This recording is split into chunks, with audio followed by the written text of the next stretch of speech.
오늘 우리에게 주시는 하나님의 말씀은 마태복음 22장 37절 한 절 말씀만 같이 보겠습니다. 마태복음 22장 37절 말씀 우리 한 목소리로 같이 읽겠습니다. 예수께서 이르시되 내 마음을 다하고 목숨을 다하고 뜻을 다하여 주 너의 하나님을 사랑하라 하셨으니.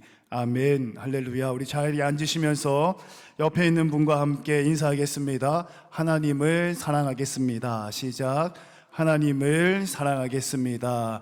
또 한 번 인사하겠습니다. 마음을 다해서 하나님을 사랑하겠습니다. 시작. 마음을 다해서 하나님을 사랑하겠습니다. 아멘. 이러한 은혜가 저와 여러분 가운데 함께 하시기를 주님의 이름으로 축원합니다. 오늘은 2024년 새해 들어서 드려지는 청년의 예배 첫 번째 예배입니다. 담임 목사님 부재 중에 여러 가지 교회 일들이 바빠서 이렇게 예배를 많이 모이지 못했던 것 같아요. 그래서 오늘 첫 예배를 드리는데요. 말씀 서두에 잠시 언급을 하자면 담임 목사님께서 가지고 계신 예배에 대한 목회 철학은 사무총회가 있는 날도 청년의 예배는 꼭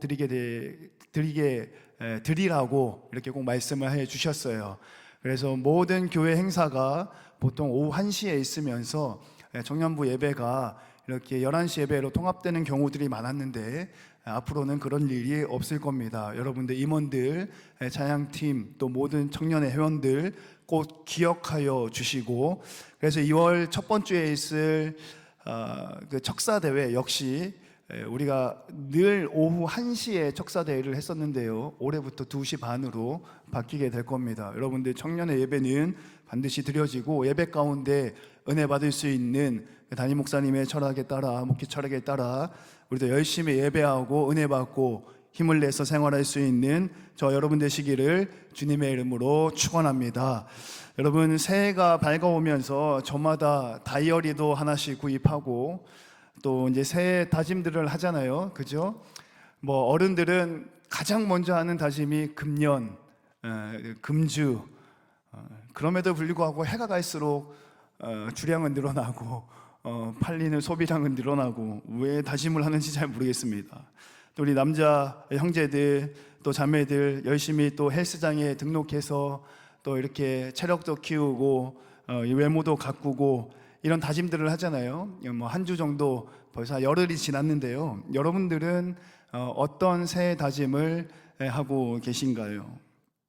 그 새해 다짐 안에 개인의 학업이나 가정이나 또는 개인적인 직장 생활 이외에 목사님이 바라고 원하기는 하나님과의 관계 안에서, 신앙 안에서 새로운 다짐들을 할 수 있기를 주님의 이름으로 축원합니다. 목사님, 저도 이제 새해를 맞이하면서 여러 가지 다짐들을 하게 됩니다. 첫 번째, 담임 목사님 말씀해 주셨던 것처럼 여러 가지 구조적인 문제로 좀 소홀히 됐던 부분들이 있었던 것은 사실이에요. 그러나 목사님의 지원에 힘입어서 2024년 새해부터는 청년의 예배, 그리고 예배 후에 모여지는 모임들, 제가 축구를 좀 못 가도 청년 남자친구들은 이해를 좀 해주세요. 그런 모임들, 예배, 신앙, 성경 공부, 청년들의 그 영적인 상태를 조금 더 돌보는 데 집중을 해야겠다라는 생각을, 다짐을 먼저 하게 됐고요. 두 번째는 이게 조금 바빴어요. 새벽에 새벽기도 인도하고 또 저녁에 1시간씩 기도에 인도하고 집에 들어가면 또 새벽에 나와야 되고 하는 좀 바쁜 시간을 보내다 보니까 이렇게 저는 항상 새벽 예배 마치면 기도하고 집에 가서 아이들이 깰 때까지 이제 책을 읽는 습관이 있는데 한 3개월 이상을 못한 것 같아요. 너무 이제 피로해서, 몸이 피곤해서. 그랬더니 아이들이 저보고 게으름뱅이 아빠라고 그러던데 한번 보겠습니다. 얼마나 독서를 많이 하는지. 제가 아이들한테 그러거든요. 책 안 읽으면 바보 된다고. 그래서 아이들이 막 패드 이런 거 안 사줄 수는 없잖아요. 막 열심히 패드를 하고 있어요. 그럼 제가 예진이 옆에 가서 갑작스럽게 물어봅니다. 예진아, 3 더하기 7이 뭐지? 세 단에 대답 못하면 이제 패드를 그만해야겠죠. 글 읽는 습관들이 있었는데 이게 육신이 조금 피로하다 보니까 좀 소홀했던 것 같아요. 그래서 그 일도 다시 해보려고 합니다. 그리고 여러 가지 새해 다짐이 있을 터인데 오늘 예배를 통해서 말씀을 통해서 저와 여러분 안에 공통적인 새해 다짐이 있었으면 좋겠어요. 그건 뭐냐면 오늘 말씀의 제목이기도 한데요, 하나님 먼저 생각하는 믿음과 신앙을 새해 다짐으로 삼으시기를 주님의 이름으로 축원합니다. 여러분이 청년의 때에, 젊을 때에 우리 부모님들은 그렇게도 이야기하시잖아요. 돌을 씹어도 소화가 되는 나이, 3일 밤을 새도 전혀 끄떡없는 나이. 좀 지나신 분들도 보이긴 합니다만, 그런 젊음의 때에 마음과 목숨과 뜻을 다해 하나님을 먼저 사랑하고 하나님을 먼저 생각하는 새 다짐의 시간이 될 수 있기를 주님의 이름으로 축원합니다. 새벽에 여유가 좀 생겨서요, 아무거나 이렇게 책장에서 잡히는 책을 하나 꺼냈더니 어떤 책을 꺼내게 됐냐면 그 프란츠 카프카의 시골 의사라는 아주 단편 소설 책이 있습니다. 아주 유명한 작가죠. 시골 의사라는 글이 있는데요, 환자를 그 무엇보다 우선으로 생각하는 시골 마을에 사는 무명의 의사 이야기입니다. 새벽에 그 글을 읽으면서 말씀을 준비하는데 그 제목부터, 첫 문장부터 그렇지, 우리가 새해를 시작하면서 영적인 상태, 신앙의 상태가 시골에서, 농촌에서 환자를 가장 먼저 생각하는 의사의 마음과 같아야 되지 않겠나. 아니, 그보다 더 우리의 마음이 하나님을 향해야 되지 않겠나 하는 생각을 가지게 됩니다. 여러분, 글의 시작은 눈보라가 치는 아주 혹독한 겨울이에요. 눈보라가 치는 아주 혹독한 겨울에 시골 조그만한 마을에 요란스러운 종소리가 울립니다. 그 종소리는 뭐냐면 인근 멀리 있는 어느 집에, 거주지에 급한 환자가 생겼을 때에 누군가가 와서 이 종을 울려주는 거예요. 그러니까 시골에 눈보라가 치는 아주 혹독한 겨울 밤에 환자가 있다라는 소식을 알리는 종소리를 잠을 자고 있던 이 무명의 의사가 듣습니다. 그리고 어떻게 하냐면 그 자리에서 번쩍 일어나서 자신의 말을 타고 왕진에 가려고 준비를 하고 있죠. 근데 그날이 굉장히 추웠나 봐요. 그리고 글에서는 나오지 않지만 그 이전부터 계속 추위가 계속된 것 같아요. 옷을 챙기고 왕진 가방을 챙겨서 대문 밖을 나가서 마구간에 가서 말을 타려고 하는데 자신의 말이 이미 그 추위 속에 얼어서 죽어 있는 겁니다. 타고 가야 할 말이 없는 거예요. 너무 놀란 마음에 여기저기 주변의 마부들을 찾아보고 마구간을 들여다보면서 겨우 한 두어 필 정도 말이 묶여있는 마구간을 발견을 하는데 그 마구간의 주인 마부가 뭐라고 얘기하냐면 말을 줄 수 없다는 거예요. 근데 환자가 급하니까 빌려만 달라고 하는데도 줄 수 없다는 거예요. 그러면서 음흉하게 요구하죠. 그 시골 의사에게는 자신을 보조하는 보조 여자 하인이 있었어요. 근데 이 마구간 주인이 그 여자 하인을 나에게 주면 내가 이 말을 빌려주겠습니다, 이렇게 이야기를 합니다. 여러분, 누군가가 여러분에게 가장 귀한 것을 하나 주면 지금 급한 일을 처리할 수 있도록 도와주겠습니다. 여러분이 그 시골 의사의 주인공이라면 어떻게 하시겠어요? 한평생을 옆에 같이 일하고 자신과 동역했던 그 하인이에요. 근데 이 의사는 두말하지 않고 이 하인을 넘겨줍니다. 그리고 말 한 피를 얻어 타고 그 눈보라가 치는 그 저녁을 뚫고 환자가 있는 곳에 도착을 하게 되죠. 여기까지 글을 읽으면서 저는 세 가지가 생각이 났습니다. 늦은 밤, 눈보라가 치는 늦은 밤, 그 자신의 말은 이미 죽어 있고 자신의 여종을 빼앗기면서까지 환자가 있는 곳까지 달려가는 의사의 모습을 보면서 저는 딱 한 단어가 생각이 났어요. 그것은 바로 사명이라는 단어입니다. 의사가 환자를 대하는 태도는, 의사가 환자를 대하는 먼저 생각하는 삶의 양식은 사명감이라는 거예요. 우리가 찬양의 곡조에도 많이 나오고 우리가 신앙의 대화를 할 때도 많이 언급되는 단어가 사명입니다. 근데 이 글을 읽으면서 이 사명을 다시 한번 생각하게 됐어요. 젊을 때에 우리 코스타 집회나 이런 데 많이 참석하잖아요. 여기는 이제 본당이 너무 커서 이렇게 좀 앉아있으면 좀 횡하고 그런 게 좀 있어요. 근데 수영롭게 우리 작년 여름이었나요? 코스타 집회할 때 엄청 많은 청년들이 와서 기도하고 찬양하고 선교사로 헌신할 분들 앞으로 나오세요 막 그랬던 여러분들 기억나시죠? 그때 얘기하는 그 사명과 이 글에서 느껴지는 현실적인 사명의 문제가 너무 괴리감이 큰 거예요. 우리는 사명을 하나님 먼저라고 생각하는 믿음과 신앙을 청년의 언어로 굉장히 멋있게 생각합니다. 얼마나 멋집니까? 그 가득 메운 무대 안에 꺼져 있는 조명에 MR을 틀어놓은 듯한 반주팀에 영성 있는 목회자가 선교사로 헌신하실 분들, 목회자로 헌신하실 분들, 무엇으로 헌신하실 분들 나오세요 하면 구름같이 몰려들면서 그 모습을 뒤에서 지켜보고 있으면 멋진 거예요. 그리고 그 앞에서 기도하는 본인 자신도 멋지다고 느끼게 될 겁니다. 그러나 오늘 이 프란츠 카프카가 쓴 시골 의사라는 글에서 그 정말 시골 작은 마을의 의사 선생님이 사명감을 가지고 환자를 찾아가는 그 길은 눈보라가 치는 겨울밤이었고요, 자신의 말은 죽었고요, 자신의 하인은 빼앗겼어요. 사명은 다른 말로 하면 희생이다라는 것을 이 글을 통해서 느낄 수가 있습니다. 의사가 환자를 생각하는 사명감은 희생하는 마음이에요. 그것도 자신이 가지고 있는 가장 좋은 것을 뺏기는 겁니다. 가장 좋은 것을 그냥 주는 거예요. 그리고 그것을 손해보고 자기를 필요하는 환자에게 밤새도록 달려가는 것이 사명의 본질이요, 여러분들이 하나님을 먼저 생각하는 믿음과 신앙의 문턱에 서 있다면 그 문턱을 넘어갈 수 있는 키라는 사실을 믿으시기를 주님의 이름으로 축원합니다. 여러분, 이 의사는 자기의 말도 죽었어요. 한평생을 자기를 도와줬던 여자 하인도 그 마부에게 뺏겼어요. 그럼에도 불구하고 눈보라를 헤치고 말을 타고 이 환자가 있는 집에 도착을 합니다. 근데 집에 도착해서 이 환자를 자세히 살펴보니까 옆구리 쪽에 이제 환부가 나와요. 이제 다친 부위가 나오는데 이 시골의 작은 마을의 이 의사 선생님이 감당할 수 있는 상처가 아니었다라는 거예요.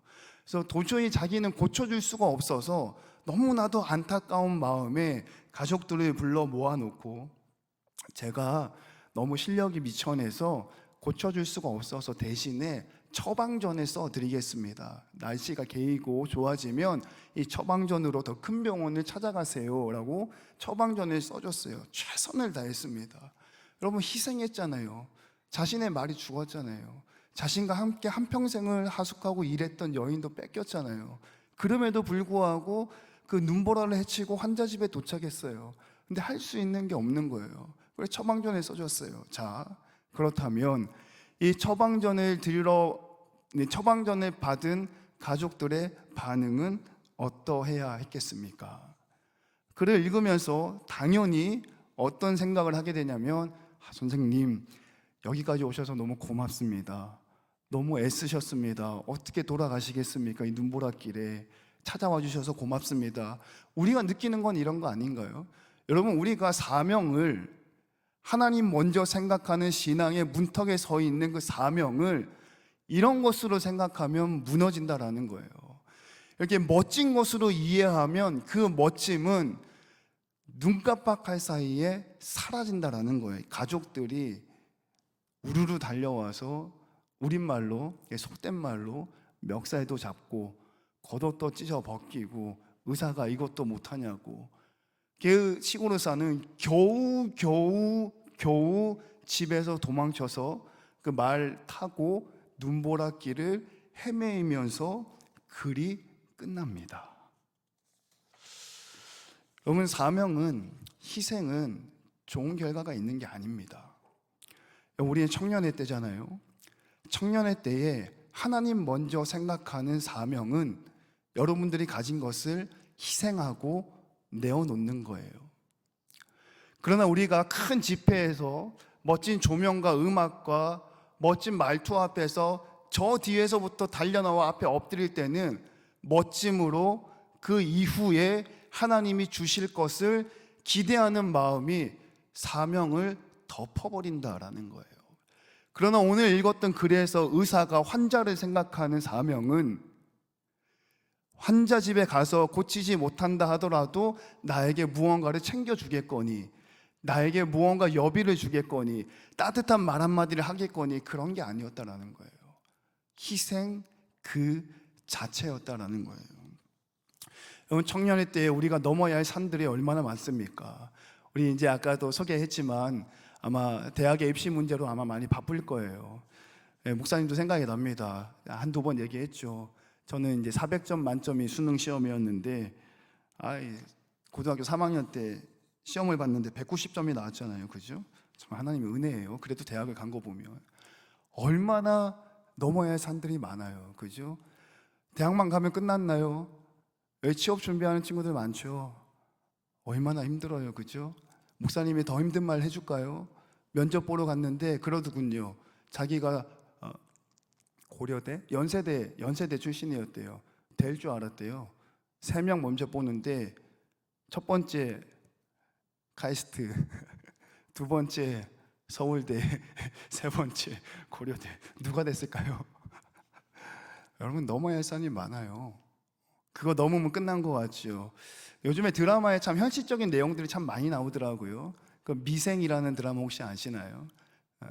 아주 그 직장 생활에 어려운 부분들 많이 나오죠. 직장 생활 잘하면 끝날 것 같죠. 이제 어르신들 이제 신방 가서 기도 제목 나누면 혼기가 찼는데도 좋은 짝을 만나지 못해서 이제 결혼을 필차일차 미루는 친구들도 많이 있어요. 결혼하면 끝날 것 같죠? 예진이 같은 딸 한번 낳아보세요. 결혼하면 끝날 것 같죠? 예솔이가 태권도에서 힘이 제일 셉니다. 여자애가 남자애를 다 이겨요. 뭐 이렇게 뭐 전투력, 좀 말이 이상한데, 전투력 측정하는 뭐 그런 게 있더라고요. 뭐 주먹으로 막 때리면 점수가 빵 나오는 게 있는데 100점, 90점, 100점이에요. 애들이 막 좋아합니다. 아빠하고 달려와서 폭 치면 얼마나 아픈지 아세요? 결혼한다고 끝이 아니에요. 권사님도 계시지만 자녀 키워놓고 출가하면 끝인가요? 아니죠. 그때부터 시작이죠. 여러분, 우리가 그 인생에 넘어야 할 문들이 많을 때 그때 그 첫 번째 관문의 사명이라는 것을, 이 사명감 때문에 하나님을 먼저 생각했을 때 하나님이 그 관문들을 넘게 해 주실 것이다라는 기대감의 틈을 비집고 들어오면 그때 우리의 믿음과 신앙이 무너지는 겁니다. 그리고 그때 우리가 하나님으로부터 멀어지는 거예요. 처량하고 처참하고 고독하고 환난의 시간, 눈보라길 같은 그 황량한 밤길을 사명감 가진 사람들은 그냥 걷는 거예요. 그냥 걷는 겁니다. 부당하다라고 말하지 않고, 억울하다라고 말하지 않고, 부조리하다라고 말하지 않고, 부당하고 느끼고 억울하다라고 느끼고 부조리하다라고 느끼는 그 눈보라 속을 그냥 걷는 거예요. 그게 사명자의 태도입니다. 여러분, 눈보라 속을 그냥 걷는다라는 것이 가지는 의미가 있어요. 말을 하지 않고 꼭 참고 눈보라 속을 걷는다는 것의 의미는 내가 하나님을 먼저 생각합니다라는 진심을, 거짓 없는 참된 마음을 보여주는 거예요.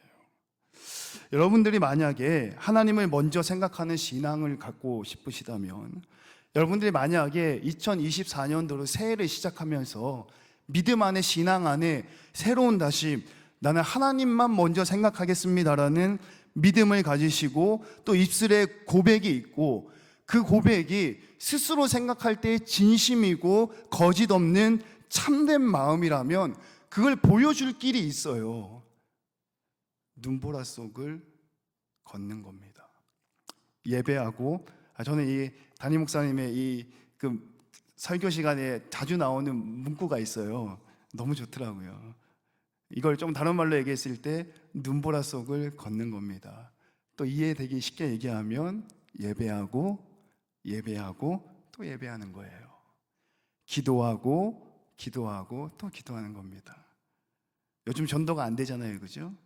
아까 이철 청년이 나와서 저 폐강시키면 안 돼요, 알았죠? 전도하고 또 전도하는 거예요. 어떻게 해요? 비록 눈보라 속을 걷는다 해도. 이쯤 설교를 쓰니까 목사님이 시 한 구절이 생각이 났습니다. 여러분들도 아실 수 있는데요, 알프레드 디 수자가 쓴 글 중에 사랑하라, 그 다음 뭐죠? 한 번도 상처받지 않은 것처럼.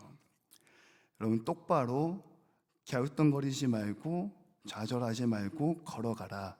마치 이곳이 눈보라 속이 아닌 것처럼. 또 예배하고 또 예배하라. 한 번도 상처받지 않은 것처럼. 또 기도하고 또 기도하라.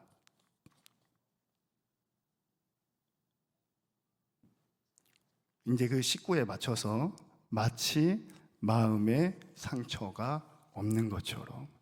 여러분, 오늘 본문 말씀에 나오는 마음을 다해 하나님을 사랑하라 라고 얘기했을 때 목사님이 이전에도 이 본문 구절로 말씀을 전했는데요, 여기서 기록된 마음은 broken mind라고 영어로 번역하고 있어요. 깨진 마음이죠. 헬라어 원어도 상처받은 마음이에요. 부서진 마음이에요.